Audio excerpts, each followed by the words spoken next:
to go live. So folks who want to watch this live can do that on Facebook, and people who want to watch later, it's on kaisertv.com. And there we are. I believe we are live on Facebook. Fantastic. So again, welcome to everybody. I am so delighted to be here with Ramiro Navarro from the Cherries Board of Directors, Betty Hart from the Kaiser Fire District Board of Directors, and the Kaiser Community Library Board of Directors, Pastor Jose Dominguez from La Luz del Valle Church, and Diane Watson from the Chemeketa Community College Board of Education. All of these amazing volunteers give a lot of time and put a lot of thought and effort into making sure they represent Kaiser, because we know that Kaiser shows up. So I'm going to start with something that's just going to warm your day. Council President Shani Starr, the former director of our local CASA and now working on the national level, has long recognized that it is important to have appropriate supports for people who are going through trauma and difficult situations. Working with our police chief, Andrew Copeland, and the Boxer adoption process, we now have CODA. CODA will be sworn into office on this coming Tuesday, February 20th. She is a comfort canine, but she does more than just snuggle with you, although she is very good at that. She is being trained by the Joys of Living assistance dogs to increase her skill capacity to provide appropriate emotional support and intervention as needed for people who are in a traumatic situation. It's not just for one or a few people. This is for the public, and also, since she will be living with one of our police officers, that she'll be there for our staff as well. We are excited to welcome CODA. So I want to also let you know that we are continuing the work of the Long Range Planning Task Force. Our first meeting was Monday, February 12th. That video is at kaisertv.com, and you can go to our website to get the meeting materials. This is the meeting of all the members who also make up the Budget Committee. The Budget Committee cannot meet until May, but what we formed a very long time ago, I think it was about 2007 or 8, was a long-range planning task force to help take an overarching view of our city finances, resources, and our position looking forward. We found that so useful during that economic downturn to have these broad-based conversations that we've been keeping it going ever since. So the Long Range Planning Task Force is going to be in 2 meetings this year. We found that a lot of people needed to understand the basics of municipal finance. We are operating as a business in many situations, but we also operate with a lot of constraints being government. We also wanted people to understand our underfunded and unfunded mandates that Kaiser does have to participate and pay out of our general fund. So we did a lot of that review. Coming up on February, I think it's the 26th, we'll have part 2 starting at 6 p.m. You're welcome to come in person, welcome to tune in on kaisertv.com, and to tune in and get the materials from kaiser.org. Heads up on a public works project that is affecting West Kaiser. That's my neighborhood. But I do try to share out what's happening around Kaiser. You're going to see more and more of construction coming online as we get closer and closer to spring construction season. This is a water line replacement. This is in the master plan for water. We have a master plan that has been methodically replacing old water lines, and we are very close to building out that master plan to make sure that the Kaiser water system is maintained at a very high quality performance level. So kudos to our Public Works Department, who has been able to take the dollars entrusted to them to continue to deliver safe and reliable water service. Of course, when emergencies do happen, and they do, we also are very pleased at how quickly they respond to make sure that water leaks or other issues are taken care of. If you have a problem, let's say with a leak or water billing, please get a hold of the water utility billing folks at City Hall, and they can assist you with that. Customer service is one of their hallmarks, and I have been told many, many times by people in the community how much they appreciate the personal attention they get when they come into City Hall. So speaking of water, and we all have noticed it's raining outside, and it seems silly to talk about the great raindrop hunt. We found them, they're outside. But as we all know, there are parts of the water system we see and parts that we don't. So the Kaiser Environmental Division is bringing back once again the great raindrop hunt. This is going to be all up through March. Please go to our website to learn more and to be part of this great educational opportunity. For folks who'd like to do the activity with their children, grandchildren, this is a great spring break activity as well, and gets you outside enjoying the nature we have in all of our parks and along the Willamette River and our creeks, of which there are many in Kaiser. So the great raindrop hunt. And just when you thought, you know, I put away the last of my holiday decorations, it's pretty much in the past, except some of my neighbors that still use theirs for their front porch lights, and that's cool. But on a rainy day, if you are still feeling a little nostalgic for the holidays, fear not. We would love to have your art turned in as an entry for the holiday art competition for 2024.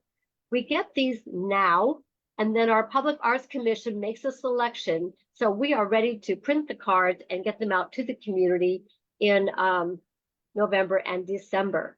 So the deadline is March 1st. Don't delay. Get your entries in today.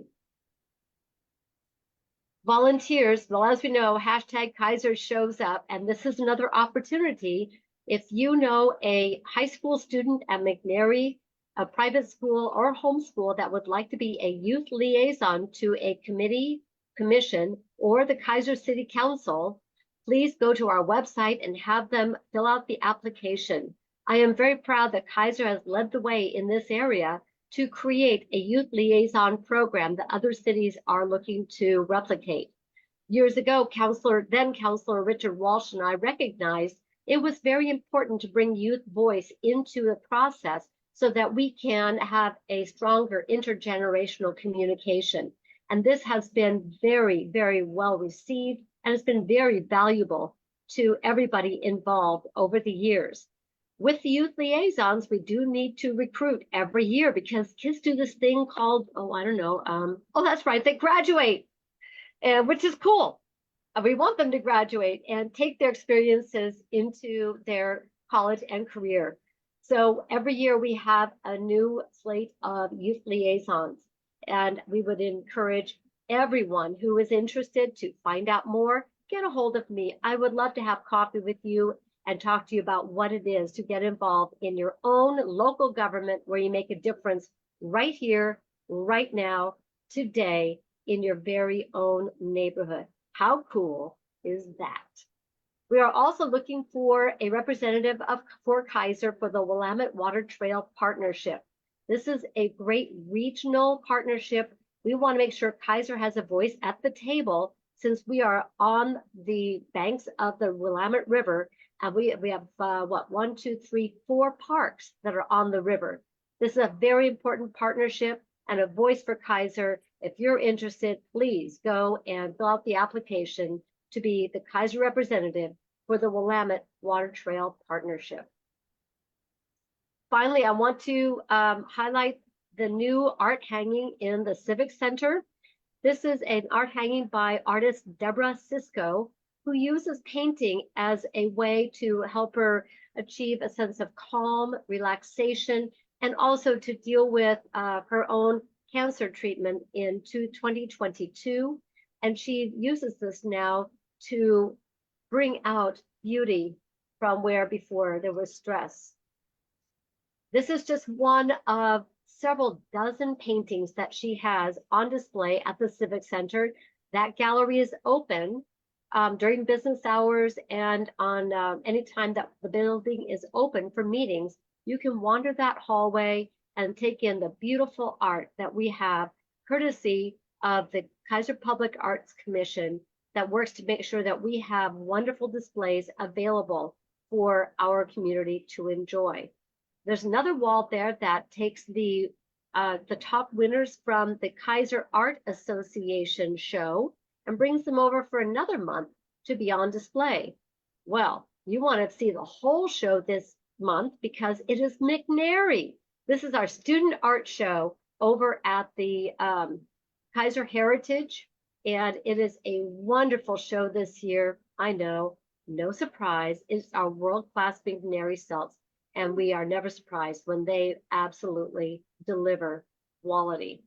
And as an aside, anybody who didn't see Mamma Mia the last few weeks over at McNary High School, boy, did you miss a great show. It was epic.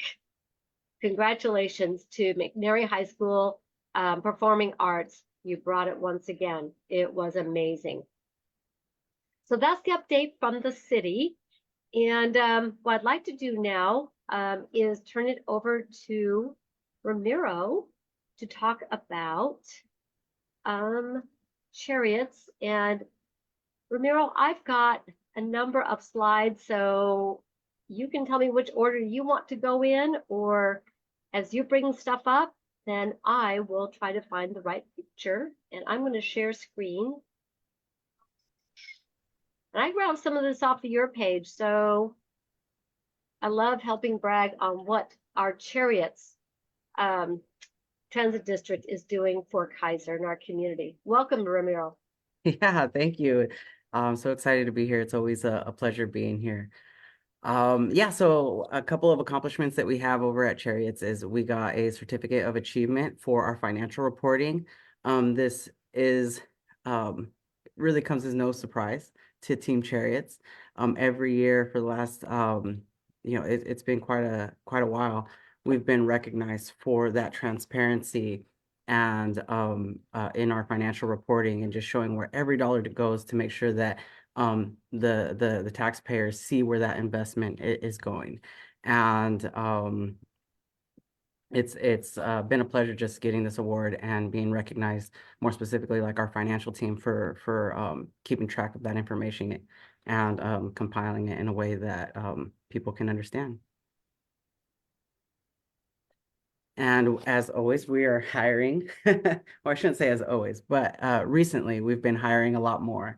So yes, we have quite a few positions. One that also just came up recently is our Chief Information Officer position, which is a really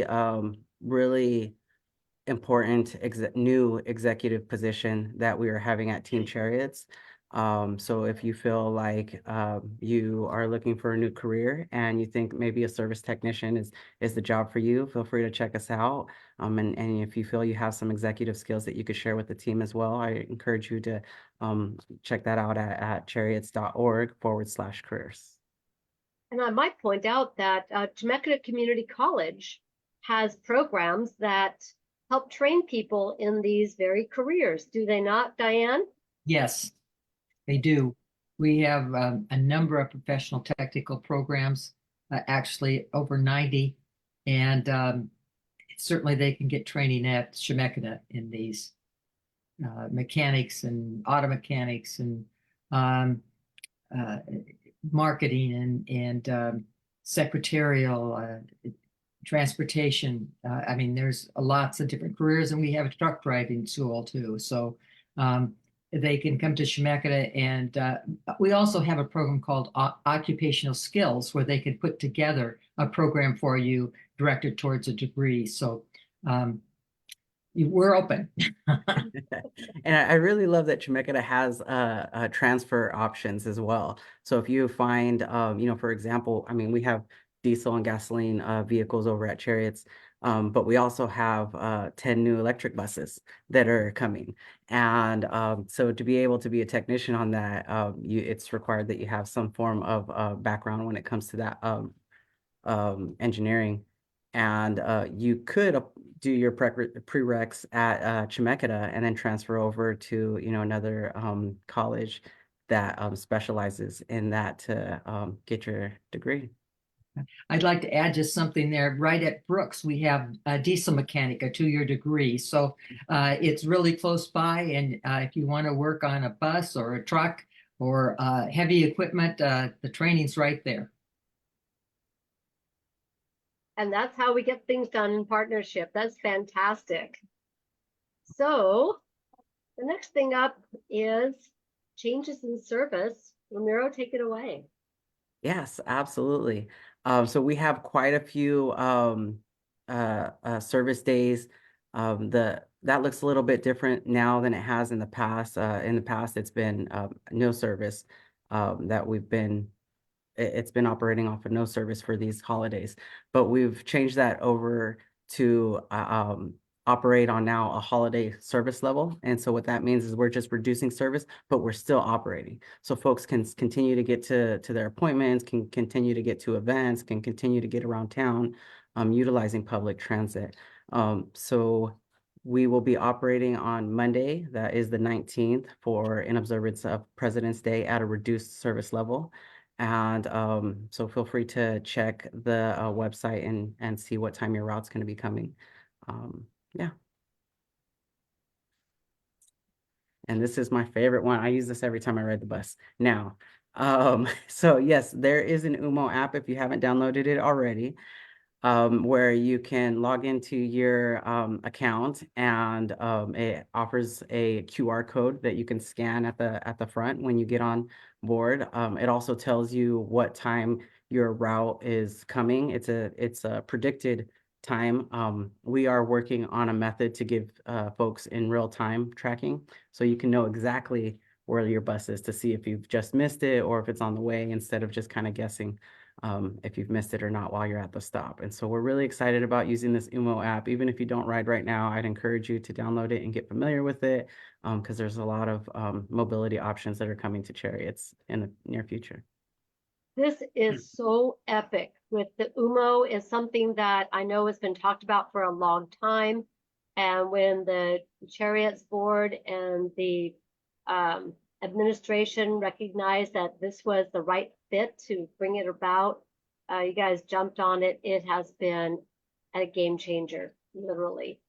And it's seamless. If an individual, doesn't have the right amount of change on their card or bus passes on their card, if it's on their app, they can just upload it through like Apple Pay, Google Pay, if you use one of those applications, and it'll restart your card right then and there. And so it's very convenient. It also has a feature on there that if for whatever reason, the bus just doesn't fit your schedule, you can actually go to Uber or Lyft and order those and get you there in a faster method. So it's really thinking about how to get to where you're going outside of just Chariots.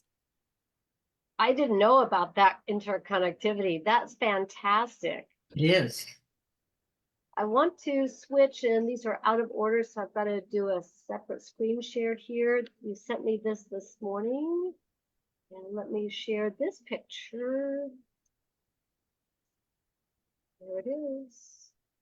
Oops, wrong one. I'm going to try again. Share screen. There it is. There you go. Isn't that beautiful? That is. Oh, So one thing that we've been more intentional about doing at Chariots is uplifting marginalized communities. And one way that we promote that is through our bus wraps.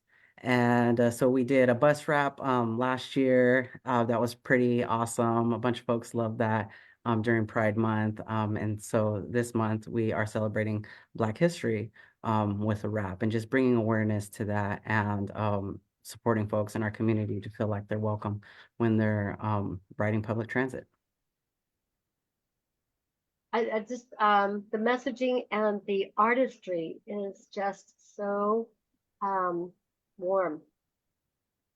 I'm really impressed with that how that looks going down the street, just flowing. Yeah, I don't know if I sent you the second picture. I think I just sent you this one. But I caught another one while I was driving around downtown. of it in motion. And I thought that was pretty cool too. It's really awesome seeing it move down the street. Well, thank you so much for the work you're doing. Your board has a meeting coming up this coming week. Yes, and just one more thing that I wanted to add, on the conversation of just like supporting multi-mobility methods, was that our president, Maria Hinojos Presi, went to testify at the legislature this last week and got some really good feedback from a bill that we supported last year that we're hoping to get passed this year, which is just a feasibility study, just a study to see, what is the feasibility of having transit, more specifically commuter rail, connected between Kaiser and Salem and the Portland area. So there's a huge amount of support behind that. Cities came out, Mayor Clark, I believe you came out in support as well. And it's just awesome. That one of the things that our President Hinojos Presley highlighted was that Chariots had and the city of Kaiser kind of had the foresight of making sure that a bridge that was right there was able to accommodate a platform if something like that were to happen in the future.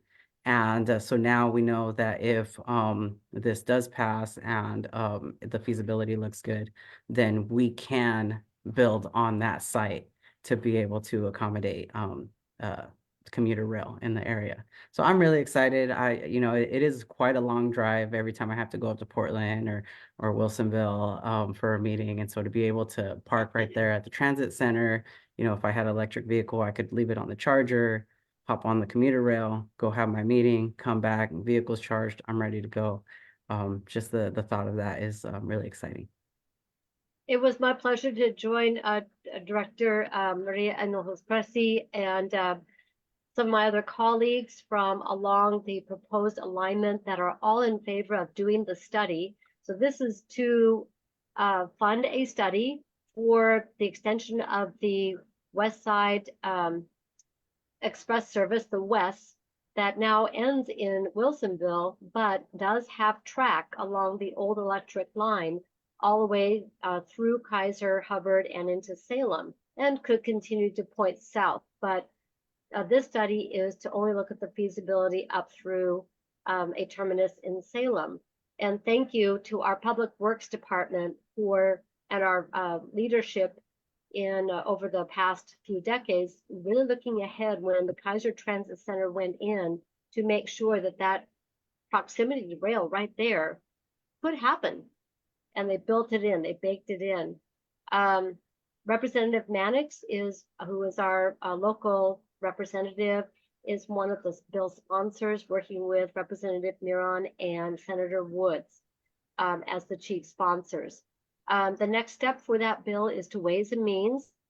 Yes, it's great to recommend that this move forward. Ways and Means will fund it. So we're going to continue to follow this bill all the way to the governor's desk and get this study underway for the future of the strength of the Mid-Willamette Valley. So thank you, and I'm glad we could work together on this legislation with Representative Mannix. Yes, it's awesome. Thank you. So at this point, I would love to turn to Pastor Dominguez, and I have some pictures. Let me see if I got them queued up for you. Let's see if I can get this the way it's supposed to be. There we go. So Pastor, it's always great to see you and to hear what's going on in our community. And you just bring so much encouragement and opportunity for us to deepen our connections. I'm going to go ahead and share the screen. And always a pleasure. Always a pleasure to be here. Thank you. Today, just like to share some informational stuff. I think it's very, very important. On January 26th, there was an inaugural membership assembly, kind of like a town hall. And at that gathering, there were doctors, two the point is, and then there's some pictures, if you can see that little symbol, and this was sponsored by Poder. And the pictures basically talk about the event and what happened, some of the people that spoke, some of the partners there, Dr. Anthony German, or German, who was one of the main speakers there. And we see some attentiveness of the people that attended. And but LPA, Latino Provider Association, is a brand new association where, if we could go to the vision statement, that where we wanted to provide, or the providers, the healthcare providers want to provide bicultural, bilingual healthcare to Latinos. And here's the vision statement. We believe that LPA will bridge the culturally specific needs of our community and the limitations of current health systems. I'm just reading this. In 10 years, the LAPA will have thousands of Latino providers who will transform healthcare.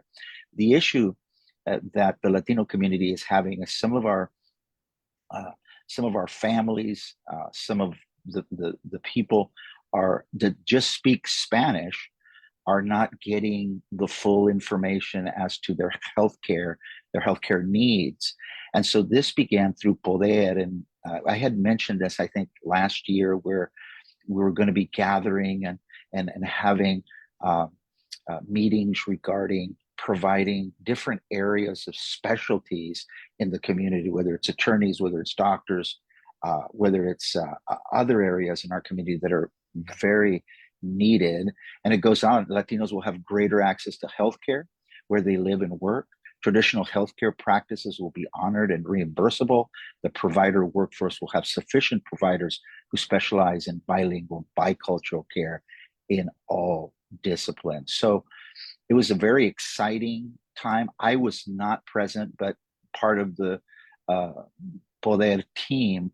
I just want to get this out to the community. They're working diligently to try to provide services, and they want to make a difference in the community, and they want to reach those need-specific areas in the area of healthcare, whether it's mental health, whether it's counseling, whether it's providing care for families that have difficulties with their children in the area of school and things like that. Well, this association is there for that help, to help the families with their health care. So that's that. I have also, If I could add to that real quick. Yes, please, Ramiro, jump in. Yeah, so as a traditional healthcare worker, I was invited to that event, and it was an awesome event. I really appreciated how they expanded the definition of provider. So they're not just talking about doctors. They're not just talking about nurses. They're talking about folks like me, like a traditional healthcare worker. They're talking about doulas. They're talking about community health navigators. They're talking about the whole spectrum of health workers to be included in this association so that we can network together and navigate, like, what are the issues that our community is facing so that we can overcome those barriers.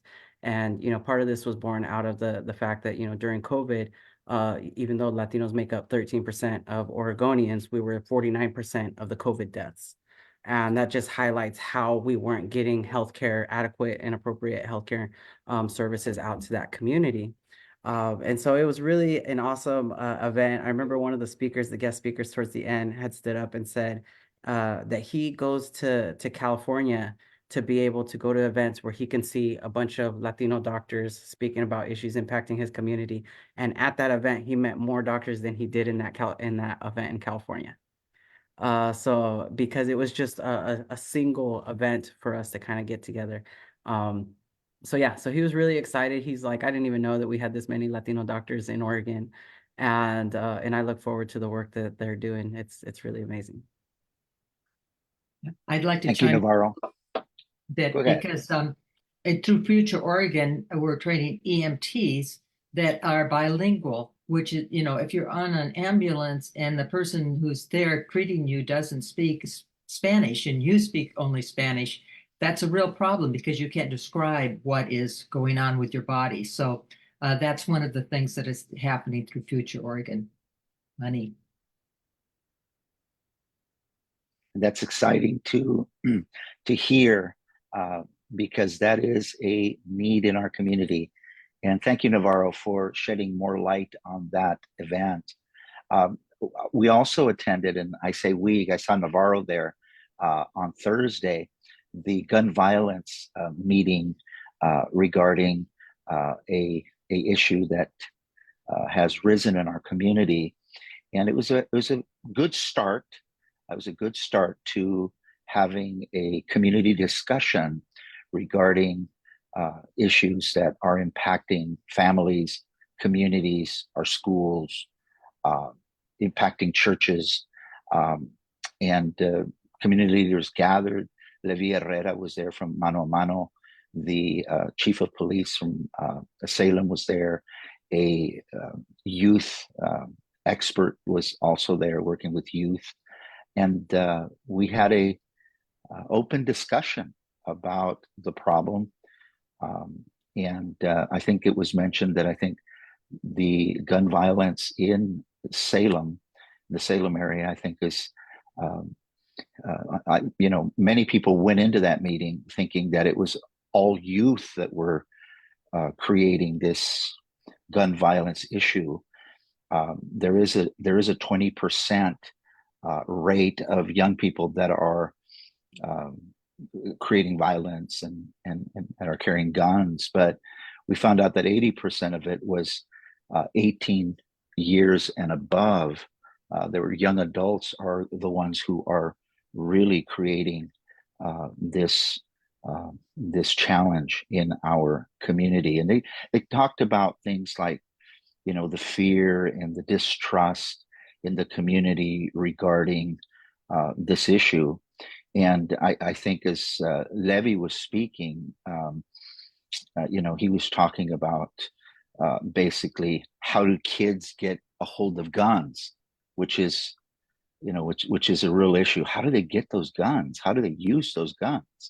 Where do they get them? And there was some discussion regarding that. There was some discussion about Northeast Salem, about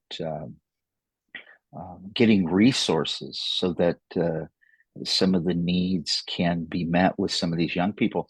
And there was so many things that were talked about. It was a good start. There was one, I think it was the youth school. I'm not exactly sure. His last name was Ramirez.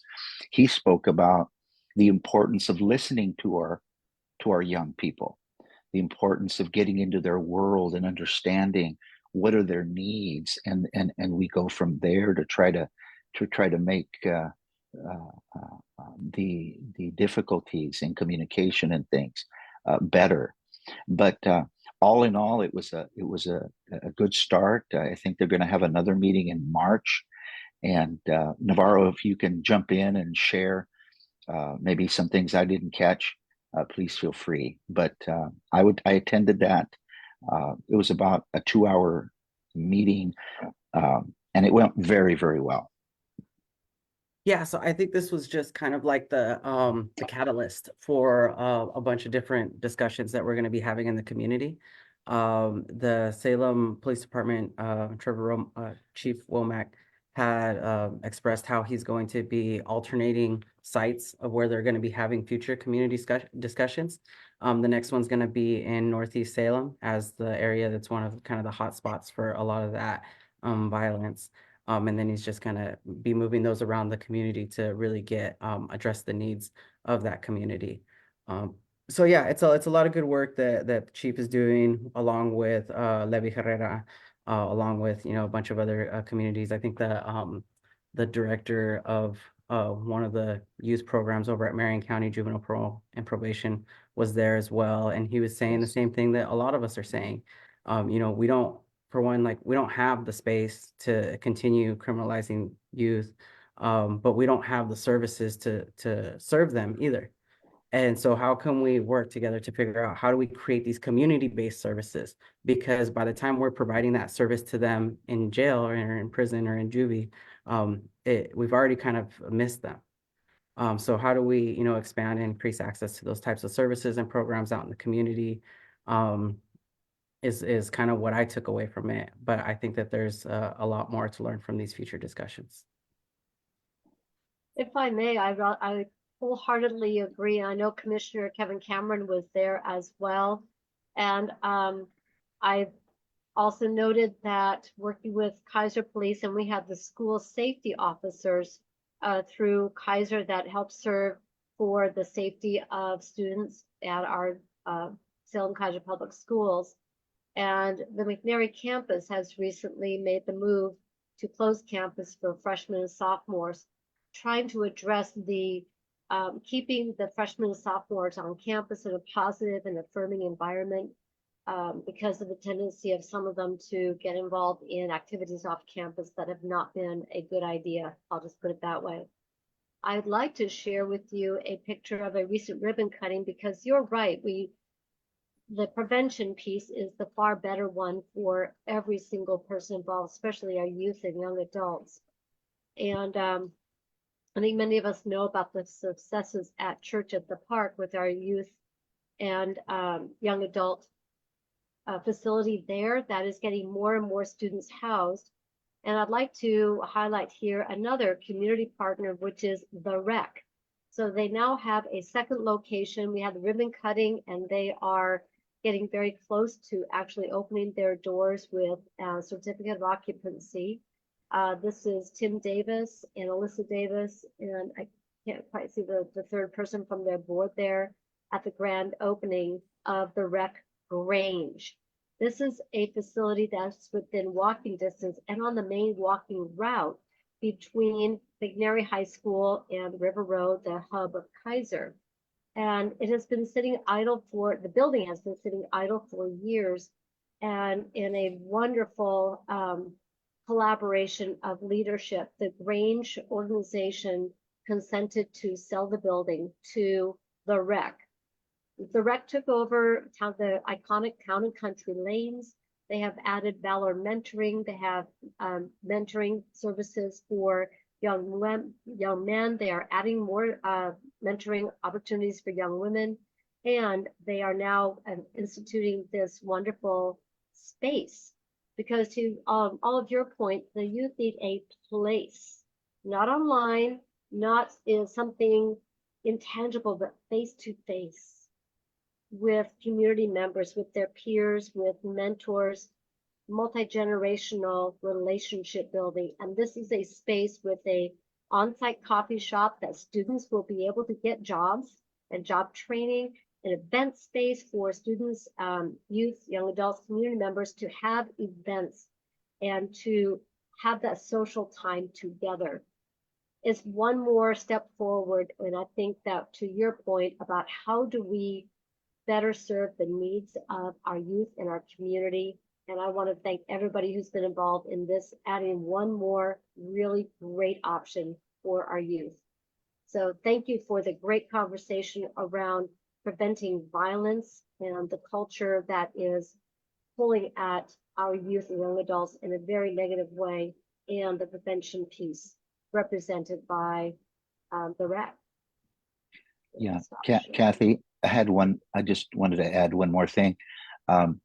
We had heard about the situation at McNary High School, and had an opportunity to sit down with our chief of police, Andrew Copeland, who really wants to do more than just closing our campuses, and we know that that's important because we don't want that activity to spread, and we don't want accidents and things to happen.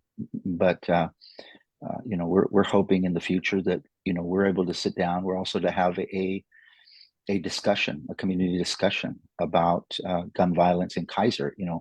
This isn't just a separate and limited a section of our community that is experiencing this. If we don't come together as a community from all walks of life, because it doesn't just affect the McNary High School. It affects our elderly. It affects our churches. It affects our businesses.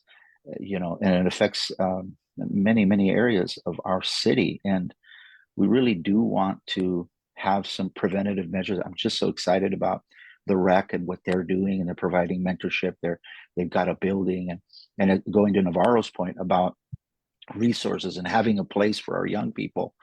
There's a beginning, and I pray and I hope that our city would not only have the rec, but that we would in the future consider working together to have a community center where we're able to, going a little farther, to provide that help, that resource, that place for our young people. They're so important to our community, and we want, as I guess the elders of the city, we want to guide and lead them and instruct them in constructive means and ways that I don't want to continue this conversation, but there's a lot of things that we could do that are very, very simple things. I was talking to somebody there at the meeting on Thursday. We were talking about something as simple as work for 13, 14s, and 15-year-olds, and that may require our legislature to kind of rethink some of our labor laws, because our young people are creative. They need a work ethic. They need something to do.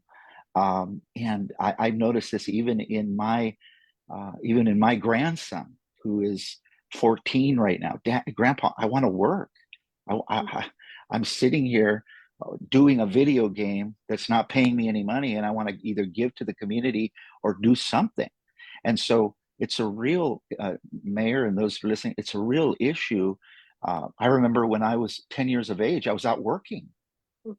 There were no labor laws, and I learned work ethic, and I learned the significance of what work is, and it gives young people dignity to be able to contribute to the community. And so I guess I got off a soapbox. I'm going to get off, but thank you very much for being able to share. Thank you, Navarro, for your insight as well. Diane, I know you've got something to add here, and I want you to know I completely agree. Our young people are not children. They are looking for that segue into their adult and their lives and their future. And the partnership we have through CTE at Chemeketa and McNary is just growing. I'm going to turn it over to Diane. You're chomping. Okay, I just wanted to mention music. something that takes on here. I can certainly do my report later, but I was pulled this because I was thinking of talking about it, but I didn't have a chance to do enough research on it, but it's appropriate right now. This is about Chemeketa Works. And so I'm just going to read you what's on here. Chemeketa Works is a program to help youth ages 15 to 20 who have not completed high school or a GED program build workforce readiness skills while exploring and preparing for their education and career options that are right for them. Chemeketa was recently awarded the Future Ready Oregon Youth Programs Grant to fund this work. So I don't have a whole lot about it. It's just come off the, it says we are offering exciting workshops, tracks to encourage youth to engage in one or all of Oregon employability skills, build the 10 essential skills employers value the most, including collaboration, communication, and resilience. Youth Culture Competency Certificate, explore and apply concepts like cultural humility, inclusion, and target universalism. Youth Entrepreneur Certificate, identify and realize a small business plan. The workshop are open to youth in Marion, Polk, and Yamhill counties. To learn more, you go to high school partnerships. So I don't know a whole lot more than this flyer has right now, but I wanted you to know that Chemeketa is working in this direction. So do you want to go on to Betty, or do you want me to give my report? Let's segue into what you have for us today. And this is what I love. An idea comes up and we find out that so many of us are already working different parts of it. And this conversation helps weave this together so we know what's happening. And Diane, I know you will follow up with Pastor in getting the word out for how we can continue on the prevention side to help Yes. our youth, young adults be who they want to be, which is those highly productive and making a difference leaders in our community. So I'm going to go to your slides. Okay. And, I'm really excited about that Future Ready. We Board just did a luncheon on Wednesday talking about our workforce and talked about the Chemeketa Apprenticeship Program. Francisco Saldivar, who's on our planning commission, is your director for that program. That is epic. That's Getting more and more fantastic. people the prevention, the apprenticeships. Apprenticeships are great because you get paid while you're going to school and learning something, and you come out with usually a job, a good job, good paying job. What I'm going to talk about is right now, because this is the time of the year for it to happen, is financial aid. Too many people wait and apply for scholarships or say, is there some way of paying for this later on? And actually now is the window. Chemeketa has foundation scholarships, and they're open now until March 31st. So you need to get your application in. The foundation awards about 400 scholarships each year, and the range is from $300 to $6,000 per year. So there's lots of scholarships that there are very few people who apply for, and some of the areas are fire, EMT, early childhood education, horticulture, procurement, supply chain, management, wine studies, dental assisting, human services. And, sometimes there's one or two applications, or maybe there's no application for it. So what you need to do is, apprenticeship is one of those too, architecture and CTE programs. So there's lots of scholarships out there that aren't applied for, but you need to get your application in. June is too late. And what you need to do is to use the application, apply for Chemeketa. It takes you about 30 minutes online, and then visit the foundation scholarship page for additional information on applying and what the scholarships are. And there are application workshops that are held on Mondays and Tuesdays from 10 to 11 a.m. And students can drop by the foundation office during the week with any kinds of questions. So you can also contact the foundation office at Chemeketa. There's also help to complete your FAFSA, and you need to complete your FAFSA financial aid application. Let's go to the next slide. That's really, really important for whether you're applying for a Pell Grant, or you're applying for work study, or you're applying for loans, scholarships. You need to get that Pell done, and the sooner the better, because if you are eligible for a Pell Grant, which you don't have to pay back, there's only so much money given to the college for Pell and for work study positions, and then it goes to loans. So you want to get your application in early while there's still money left. Usually we don't run out of Pell money, but we run out of sometimes work study positions and funding for that. And work study usually is better than a loan. So you want to get that in. But scholarships are also awesome. And there's lots and lots of opportunities to pay for your education. There are workshops. Go ahead. Real quick on the FAFSA, for anybody who has a high school student, they need to get over to the counseling center at McNary High School. FAFSA, FAFSA, FAFSA. That's all they're going to be pounding it at the students right now. Get that done. Oh, I don't need a scholarship, or I'm not so sure. Fill it out. Get it done. And get it done. And there are some workshops here on Tuesdays and Wednesdays. And the next one's on the 20th, 21st, 27th, and 28th from 2 to 4 in the Chemeketa Student Success Center. And you can get some help there. It's building 2, room 210. And you don't have to have an appointment. And they'll help you with your FAFSA. And I'm going to talk a little bit about what the additional items you need a little bit later. But also they can unable to make it during the week, you can come on Saturday, March the 2nd from 9 to 1 and get some help there. You can also stop by financial aid or the Student Success Center and get some help. But get it in. students a lot of times in high school say, oh, I'm not going to go to college. I'm sick of school. I don't want to do this. Get the FAFSA in, because when August comes and they're looking at, what am I going to do with my life? They may want to go to school. And at that time, they can still apply for the FAFSA, but the scholarships will be already, the deadline will have been passed. There may not be work study money, so they may get a loan. And so they can apply for it if they wait that long, but now's the time to get it in just in case.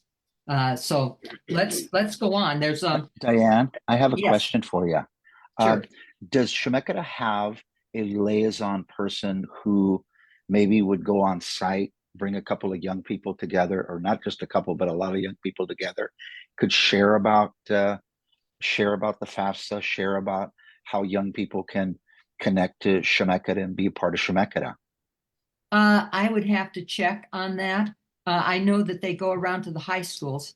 Somebody from Okay, Chemeketa Financial Aid will go to the high schools and do a I see. presentation. They go to all the different high schools. So they would be at McNary at some time, and the counselor there would know when that would happen.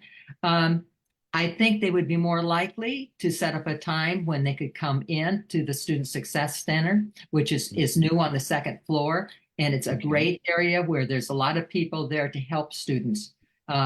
So we can talk about that. If you want to link with me after this, I can check Yeah. with the people in the Student Success Center and see if they would have host a special time to do Yes, that. if you also would put up Mr. I think is it Sandoval, the apprenticeship Yes. liaison?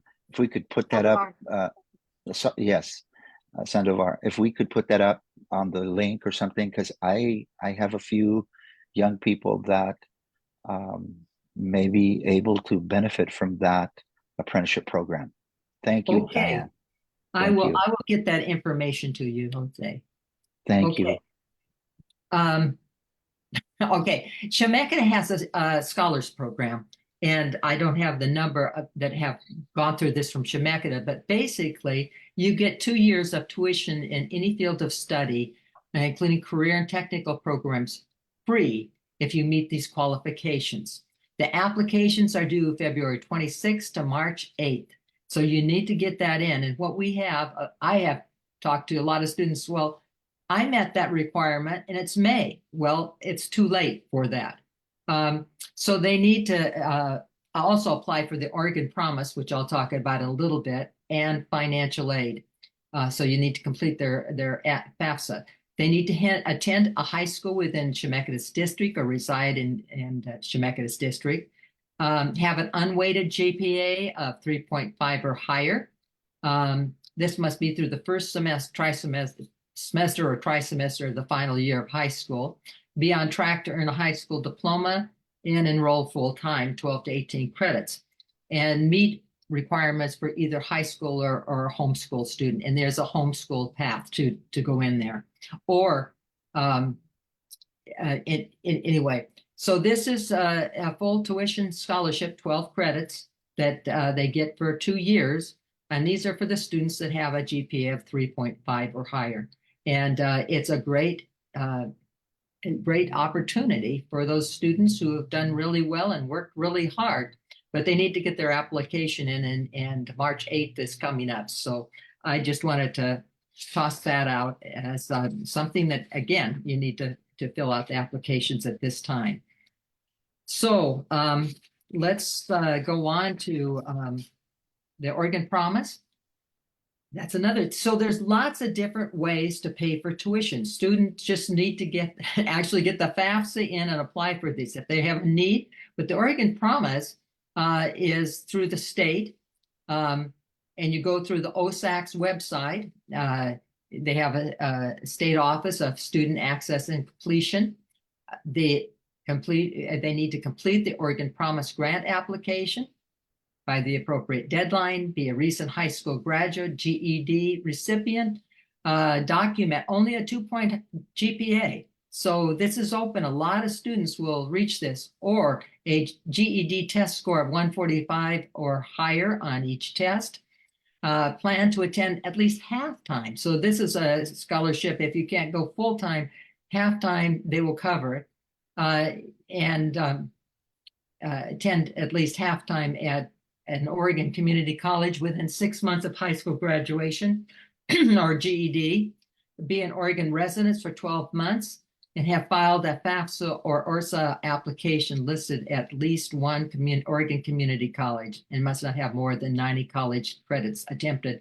Through our 2+2 program, where students can get college credit while they're going to high school, we often have students who will come with 20, 30, 40, 45 credits because, and this is a real advantage for high school students to do that because they pay a $30 fee to have it transcripted, and the credits are free through the high school.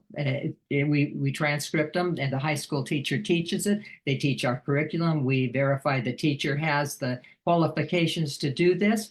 And so students can transfer in to Chemeketa sometimes with many credits that they have in high school, which really helps them get that degree faster. Okay, so this is an Oregon Promise. Let's go on to the FAFSA form.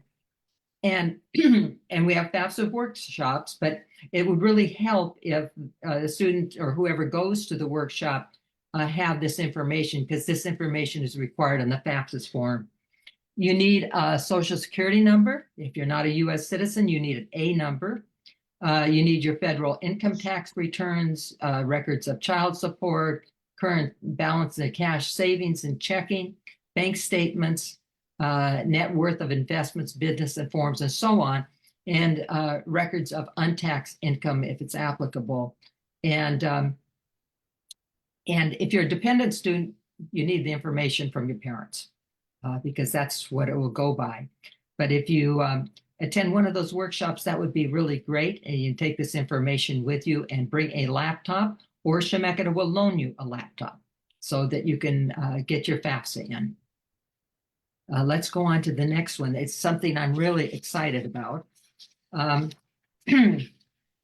This is the Willamette Chemeketa partnership, and this has been in the works for a couple of years, and it's finally just happened. And what it means is Willamette University leaders are making it easier for Salem's community college students to come to school. The university has a new partnership with Chemeketa Community College. It's intended to guide students through their associate degree and then help them transfer and graduate from Willamette. Now, that may seem like a big thing because, Willamette has more expensive tuition. But what you're going to say is you're going to go to a community college for 2 years. You're going to be advised by Chemeketa. It's dubbed the Bearcat Pathway. It's a collaboration between Salem schools that have been making this for several years. So they started Chemeketa. They're advised by Willamette. They can get a Willamette card so they can go to Bearcat events while they're there. Willamette usually has between 5 and 12 Chemeketa graduates apply to transfer to Willamette every year. And through this, they may have more that do, but it opens it up. It's another option for students to complete their degree. And the program is designed for students in 8 majors: business, civic communication and media, computer science, data science, economics, English, environmental science, politics, and psychology. And so they'll make sure that the students are taking the right courses to transfer to Willamette. They won't have problems once they're there. It does not guarantee admission, but students will know in advance whether or not they're qualified to go to Willamette. It won't be a surprise at the end of 2 years that they don't have the grades or whatever is required to get into Willamette. And they will get extra support at Chemeketa through Willamette and the advising that they need, and issued, as I mentioned, a Willamette ID card, allowing them to come to athletic events, use the Willamette library, and otherwise make use of the campus while they attend Chemeketa, which is a wonderful opportunity for them. They can apply for the Bearcat Pathway starting now. There's no cost. And then if they're in the Bearcat Pathway, students are automatically eligible for a renewable merit scholarship of $25,000 to $33,000 a year. And so they would have to apply for this, but they can put their name in for this. And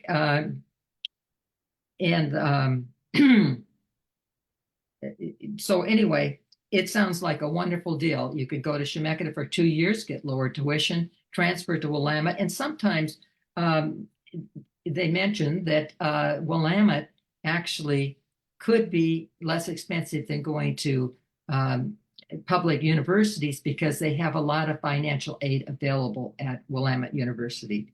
Now, Chemeketa also has a partnership very much like this with Western Oregon University. And yeah, of course, we're seeking out as many partnerships and creating as many pathways as we can for our students. But this was kind of exciting to give students an option if they want to have a degree from private school, they want to go to a smaller school. This is a realistic option with certainty that their courses are going to transfer if they're in the program. So anyway, another exciting thing happening at Chemeketa. Wow. I am so excited. Thank you so much for sharing all this great information. I put the links to the pre-apprenticeship programs. One is for high school and one is for post-high school individuals. They're in the chat for this program. They're also in the news feed for the Facebook Live. So we want people to be able to connect to these. I'm going to go to Betty now for the library and fire district update. Getting them ready for college. We got to be able to read and have literature available. And we've got our amazing community library. Which one do you want to start with, Betty? I'm going to start with the fire district.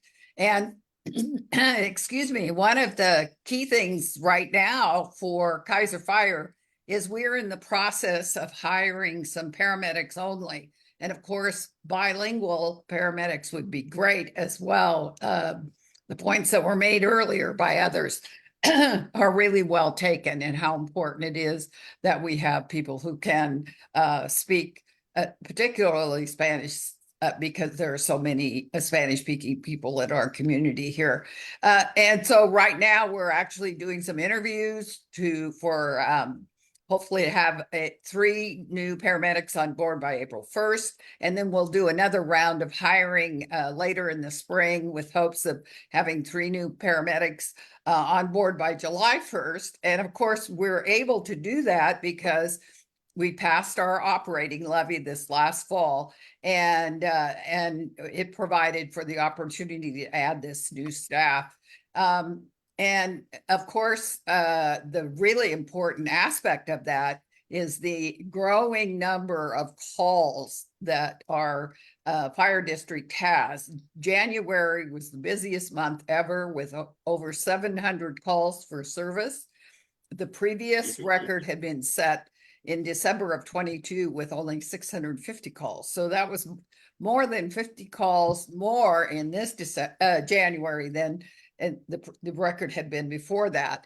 And we had noticed that in the last 10 years or so, the number of calls had increased by 75% over that time period. So that, you know, having people in Chemeketa does a great job with their program to train people for fire service, and we are appreciative of that. And we in fact have a student program so that students who are in the fire program can actually live in the fire station while they're going to school.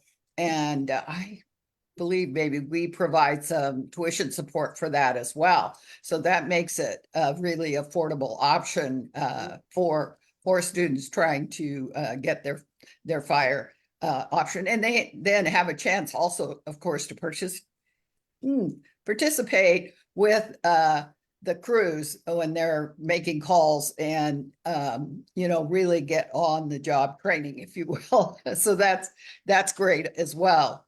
One of the wonderful things that's going on right now is some emergency preparedness classes.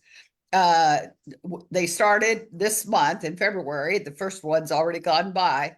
but there are 3 more. You don't have to attend all of them, but you can attend any one of them. We do ask that you register, and you can do that online at the Kaiser Fire website, kaiserfire.com. And March 6th is part 2 with how to prepare for, up to 30 days. And it's at 6:30 p.m. And then on April 3rd is part 3, kids, pets, and other considerations, again at 6:30. And May 1st is part 4, which is first aid at 6:30. So you can, like I said, register online. March 8th from 1 to 3 p.m. is the car seat clinic. And we do that in conjunction with other agencies, but it's at Kaiser Fire Station on Chamala Road. People who need help installing the car seats can get that there. And if they need help getting a car seat, there is a program where people can apply for a reduced cost car seat on the Kaiser Fire website. And I did happen to see that there's cleanup at City Hall on March 16th, which is a great thing that I know the Rotary Club does, as well as involved with, and others in the community, some of the high school students.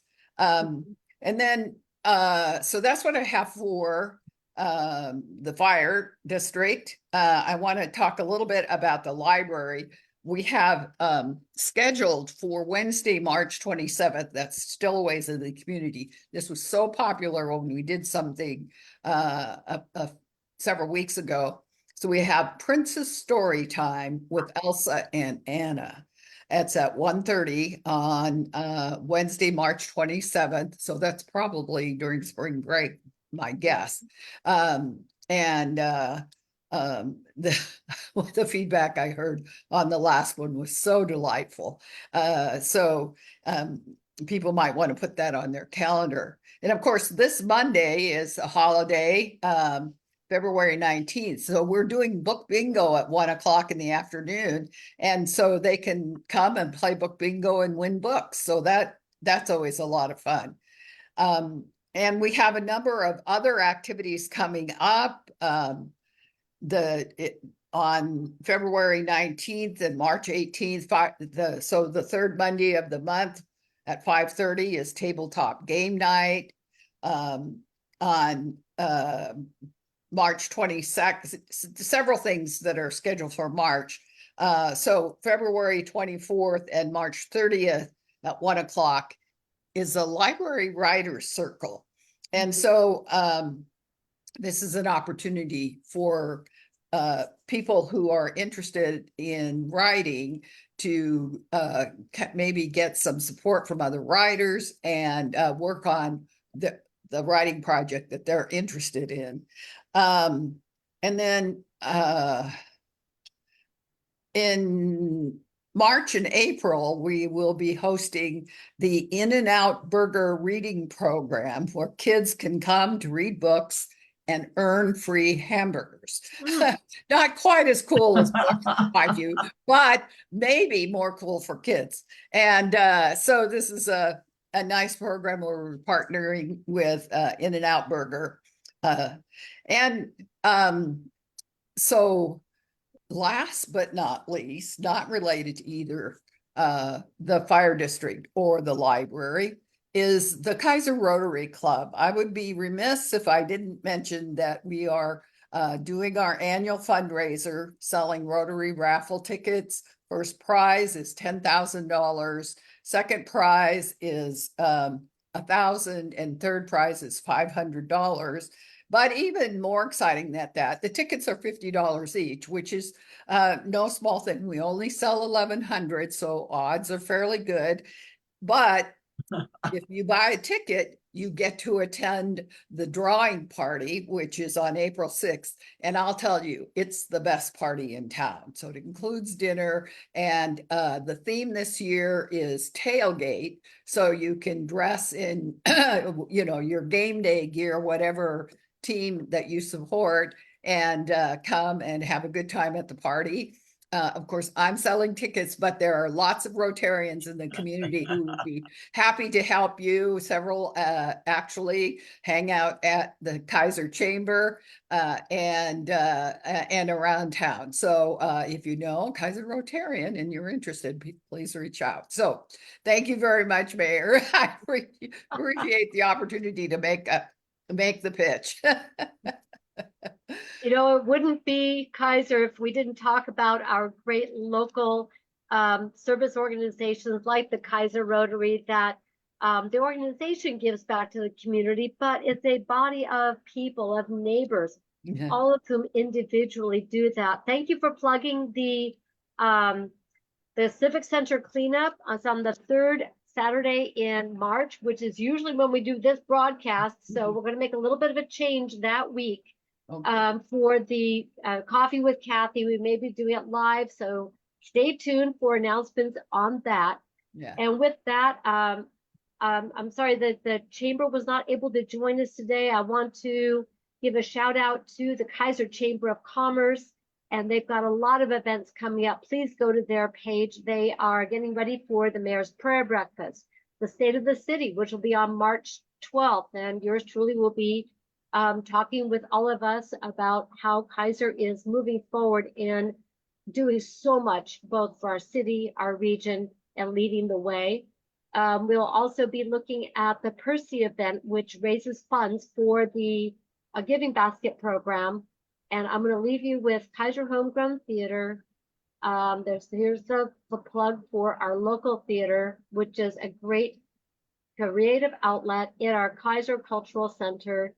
If you haven't seen Boeing yet, get your tickets. It's hilarious. Again, you can do dinner and a show right here in Kaiser. There's a transit stop right in front. You can walk, bike, pedal, whatever, and enjoy what we have to offer right here in Kaiser. So with that, anything else that folks want to share before we close the program today? I want to thank my friends Betty Hart from the Kaiser Fire District, Rotary, and the Kaiser Community Library, Ramiro Navarro from the Chariots Board of Directors, Pastor Jose Dominguez from the Lucia Valle Church, and Diane Watson from the Chemeketa Community College Board of Directors. I'm Cathy Clark, proud and honored to be able to serve as the mayor of this great city of Kaiser. Thank you for joining us today on the February edition of Coffee with Cathy.